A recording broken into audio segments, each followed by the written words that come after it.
Hey guys, welcome back to my YouTube channel. I hope you're doing really well. Thank you so much for clicking on this video, and if it's your first video of mine that you're clicked on, thank you so much for joining us and welcome to my channel. I hope that you subscribe and stick around for more videos. Today's video I'm going to be talking about how I've grown my hair not only long but really strong too. And I'm coming from someone that really struggled to get my hair to grow past a certain length. I'm going to be talking about all the things that I've done to promote my hair for growing, but also strengthening it in the process. There's nothing worse than when your hair starts to get long but the ends are split and things like that. So I'm going to be talking you through all of my top tips on growing your hair long and healthy. So without further ado, let's jump straight into it.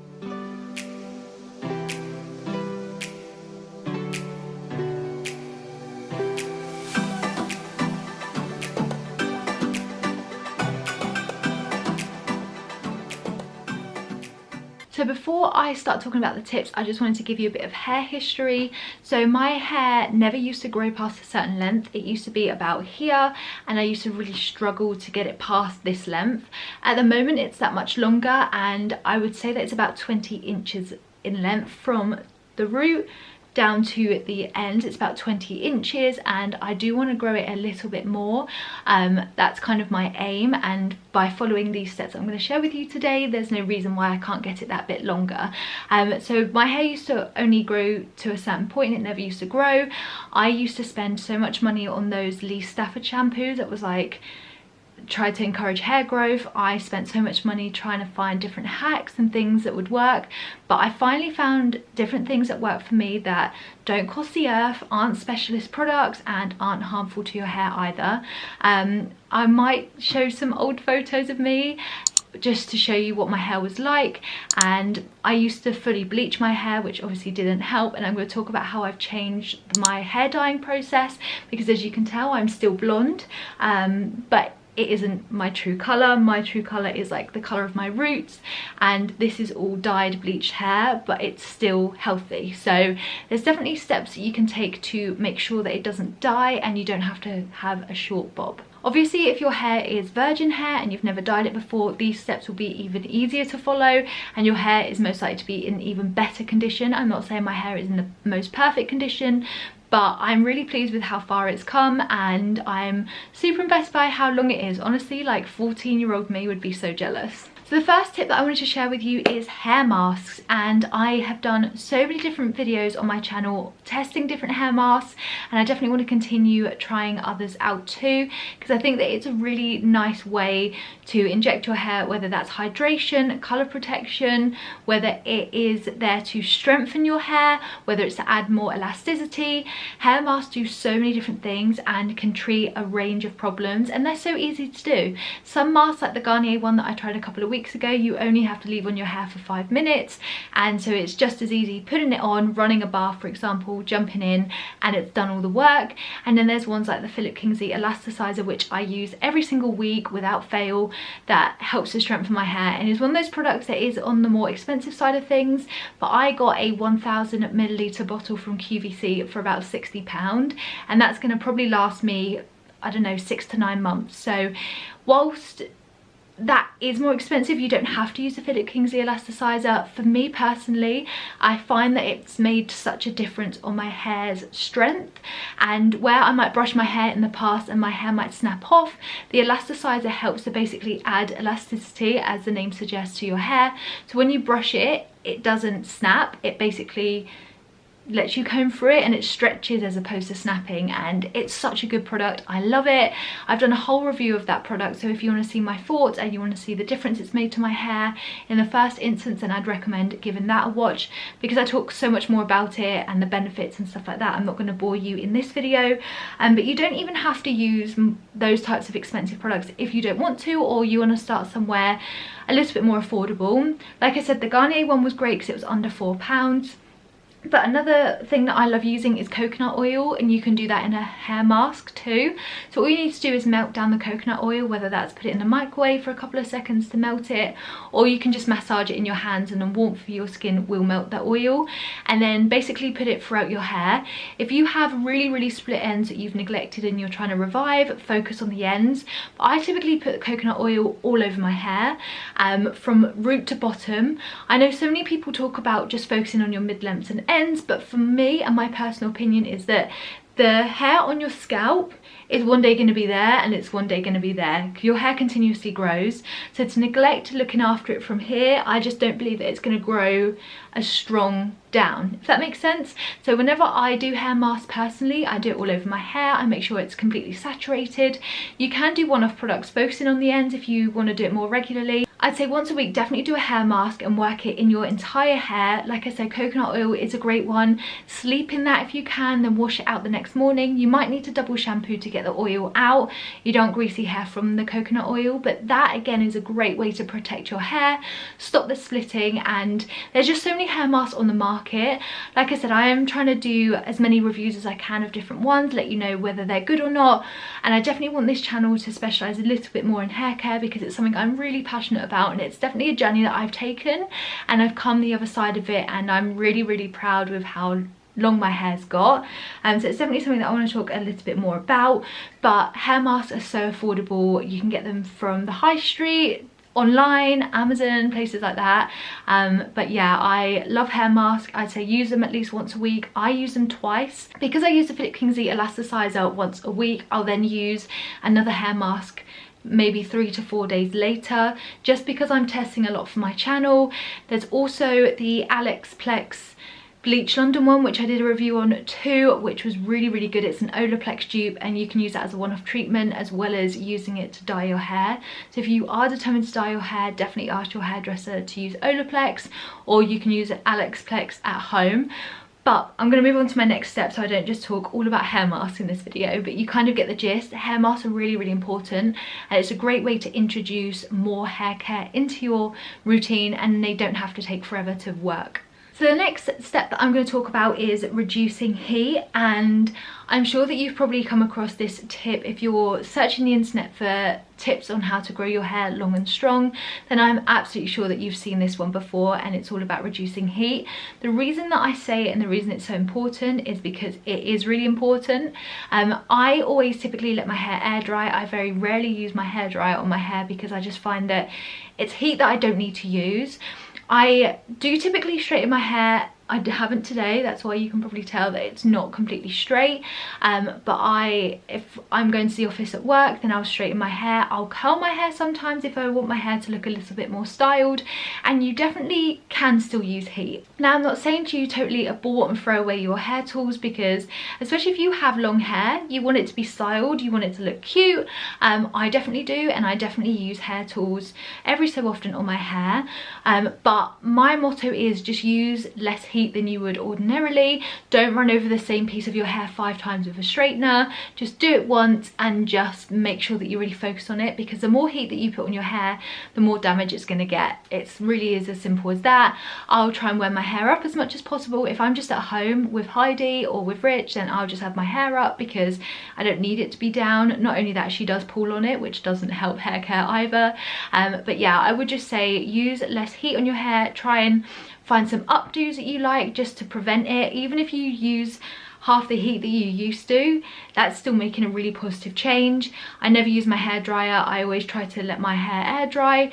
I will only straighten my hair every so often, and sometimes if I curl my hair or crimp my hair with the curly beach wave method, which I've shared in the past, my hair will hold it for a couple of days so that I can kind of restyle the slightly kinked curl and just find different ways to make it work for me. So reducing heat is definitely really important. So my next tip is using sulfate and paraben free products. So that's your shampoo, your conditioner and your hair mask. Make sure there's nothing like that in there. It can really just synthetically make your hair look nice. You might feel it and it might feel really good, but it does so much damage to your hair. Always check the labels when you're buying stuff. You can get sulfate and paraben free shampoo and conditioners almost everywhere on the high street now. I feel like where a lot more people are becoming a little bit more educated in hair care, they other brands are making conscious steps to make sure that they're not included. I've seen that places like Poundland, for example, if you get your hair care from there, a lot of their products does have parabens in them, so just be mindful. Always just check the label, they'll have it included there, so you'll be able to see it in black and white before you buy it. But yeah, that's definitely something that I would recommend. On this tip as well, I would say using a clarifying shampoo is really good to add into your routine. You don't need to do this all the time. I would say even once a month, depends on your type of hair and how flat it goes. As you can tell, my hair is pretty flat, so I use a clarifying shampoo to make sure that there's no product build-up. I don't typically use that many products on my hair. Like, I don't use hairspray all the time, I don't use mousses, I don't use that much like hair drying spray, stuff like that. But if you do, and it's something that you can't cut out from your routine, use a clarifying shampoo, because if you massage it into your scalp, you will find that it really relieves any product buildup that you have on your scalp, which again prevents the hair follicles from growing at the maximum potential. So clarifying shampoo is really good. You can get one. Herbal Essence is a really nice one. If you type in on Superdrug clarifying shampoo, a few results will come up. Next tip is my wet brush. I always make sure that I brush my hair with a wet brush when I am brushing my hair after a bath or a shower. It just really elegantly like just combs through the hair. It's just so easy, it doesn't hurt at all. But the technology in this means that when you brush it when it's wet, it's a lot more gentle on the hair, which means that there's no pulling, no tugging and no snapping of the hair, which is where a lot of hair damage will come from, is brushing your hair when wet. It's more delicate, and because it's wet, it's like more fragile. So when you just tug at your hair when it's wet, it's gonna just snap off. And you'll probably notice from your hairbrush when loads of like hair gets clumped up here, that's because it's breaking as you're brushing it. So keep an eye on your hairbrush and see how much hair is on there. But I would say if ever your hair is wet and you have to brush it like I do, invest in a wet brush, because they are worth their weight in gold. I think this one was about £9 and I use it all the time. Even when my hair's dry, you can use it too. So it's a really like multi-purposeful tool. But I love it, I really do love it, and I recommend it to everyone. It took me so long to finally get one of these, but when I did, I noticed such a difference. So next tip is on bleaching, and it's bleaching a lot less. I was on a real hair journey, and I used to bleach my hair all over platinum blonde. It was like a white silver colour, and I used to love it. But I remember when Rich and I were going on holiday for the first time as a couple, and I was getting my passport photo done, and my hair was scraped back, and literally my hair dipped there where I'd lost so much hair, and I never really realised that. So that made me like really panic and stop wanting to bleach my hair. I literally remember just seeing that photo of my passport photo as I scraped my hair back, because I never used to scrape my hair back, and seeing this like hair loss patch, and I freaked out. And I just vowed from that day that I would never like bleach my hair. I used to do my hair myself, and my mum used to do it, and it used to look beautiful, honestly, but it was so damaging to my hair. I was probably bleaching it every 6 weeks, and it's just not good. Even if you go to a hairdresser, bleaching it that much is damaging, and you're going to find that your hair is a lot thinner, because obviously bleach can damage your hair. So instead of bleaching it all over, either you can do it specific to the regrowth, but I would say even abolish that. Have a more ombre or balayage type of hairstyle, which means that regrowth you can get away with not getting it done as often. So my hair typically I would get done twice a year, and it just brings the blonde up. So instead of doing my hair every 6 weeks, I get it done every 6 months. It's probably not perfect. If I had my like natural hair color, then it'd probably be in even better condition, but I could not possibly not be blonde. I love having blonde hair, and so for me that's really important. It's like a statement as to who I am. But having a more balayage type of style means that you can let it grow out a little bit, and it looks more purposeful, and it's a lot less damaging. And then even when you get that done, you can always ask your hairdresser to use Olaplex or another type of strengthening product like I mentioned. So getting your hair cut is definitely an important way of growing it. I've learned that the hard way, because I stopped getting my hair cut for a while, and then my hair grew quite long, but it was really damaged, and it looked dry, and it was split, and it didn't look cute. So I had to then get my hair, it was probably about this length minus that, and I had to get it cut to there because of the damage, because I neglected it completely, and that was a phase that I had when I was trying to get it a little bit lighter. So instead I actually get my hair cut twice a year as well when I get my hair coloured. Now I know a lot of people recommend you get your hair trimmed or cut more often than that, because it keeps on top of it.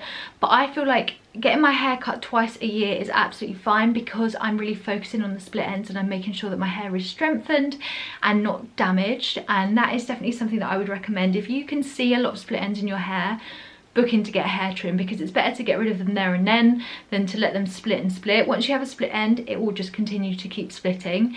But I always judge how my hair's looking. Like right now, I don't have really many split ends at all. I've not had my hair cut since January, and again, my hair doesn't look dry. It's quite healthy and hydrated. So definitely recommend just keeping an eye on your split ends, and if you suffer with them more so than not, then definitely schedule in for more regular trims. But I find that getting my hair cut twice a year means that I really allow it that time to grow. It really does grow, and then whenever I go in there, my hairdresser always says it's an amazing quality, because I'm following these other steps. I'm really looking after my hair. If I neglected it, you'd need more trims, but the more you trim it, the less it's going to grow. All these people that say get your hair trimmed every 6 weeks and it's going to grow and grow, it's just not possible. So that type of tip does annoy me, but I find that if you keep an eye on your split ends, then it'll be absolutely fine. So my next tip is toning your hair at home. I'm sure that if you have blonde hair like me, your hair will just start to become a little bit dull, and to like not look as bright, and it just kind of looks a little bit lifeless. So I'd always say tone your hair at home using products that you can get from the high street, because if you go to a hairdresser and then, you know, you get it bleached or anything like that to bring a bit of life into it, then that's more damaging for your hair. Things like the Fanola No Yellow shampoo, which I've done a video on, is a great place to start. The Provoke Touch of Silver shampoos are really good too, and a little bit more gentler on your hair. It depends how dramatic you want the toning to be, but there's lots of shampoos on the market that will help revive blonde hair, make it look brighter and less dull, meaning you don't have to add bleach. That's really important. I find as well, toning at home, giving my hair a bit more brightness and doing it myself means I don't crave going to hairdressers, and I don't crave doing something different to my hair, and I don't want to change it. I just find that that works really well, and I thought that I'd mention it there because you can tone your hair at home really easily. If you do though, I would say just use conditioner twice on your hair after, just to make sure it's not too dry. I find that doing that really locks in the moisture that your hair may have lost in the process, and it makes it look as good as new, and also so soft. Like when you get your hair done at a hairdresser's and it's super silky, I find that when I tone my hair and condition twice, I get the same kind of effect. So my next step, I'm sure that there's so many more that I could add on to this video, but I'm well aware that I've been filming for so long, so give this video a thumbs up if you'd like a part 2 of this video. But my final step for today's video is going to be sleep with your hair up. Now you can do this in a multitude of different ways. You can either plait your hair, or you can have it up in a pony. My recommendation is using something like this. Now this is well loved because it's well stretched out, but these are, well, this is actually the Primark version of the Invisibobble, but you can get the Invisibobbles online of course, but these are actually from Primark, and they were like £1 for like a big pack of them, and I really like these because I have a habit of breaking them. Obviously the Primark ones aren't as strong as the originals, but I'll literally like sleep with my hair just up in a bun or in a pony like this, so my hair's not getting the friction of the pillow. That I find is really good, or you can have it in a bun. Either way, I think that making sure that my hair is up when I go to sleep is really important, and like I said, it prevents the friction of my hair. I don't have silk pillows, but I've heard that that's a really good tip too, but I just find that that really helps my hair. And also if I styled it the day before, like waved it a little bit, if I put it in a specific kind of bun on top of my head, I'll then take it out and it's still kind of curly, which I think is really good. If I have it down and slept in it, I find it goes frizzy. If I've styled it previously, it's kind of fallen out a little bit. But yeah, I kind of just wanted to touch on that because it's a really good habit to get into. If you don't sleep with your hair up, it troubles me, honestly. I don't know how I could sleep with it down now. Or if you wanted to plait it, you can do so, and you then get heatless curls the next day, which is really cute, and you get really nice like beachy waves. I really want to try the TikTok dressing gown hack too. I've seen that they could be really good. But yeah, that is my last tip for this video. Just make sure that your hair is up, out of your way, and it will make such a difference to your hair, trust me. So I hope this video has been helpful, and it's a bit of an insight to my tips on helping your hair to grow long and strong. I really hope you've enjoyed this video. Like I said, give this video a thumbs up if you'd like a part 2 on tips to grow your hair. I've got so many more things I want to talk about, but I realise that this video is so long and I don't want to bore you. But yeah, thank you so much for watching. I really appreciate it. Don't forget to subscribe down below if you want more hair videos, as well as beauty and lifestyle things in between as well. I'll see you guys in my next video. Stay safe, stay happy, and I'll see you soon. Bye.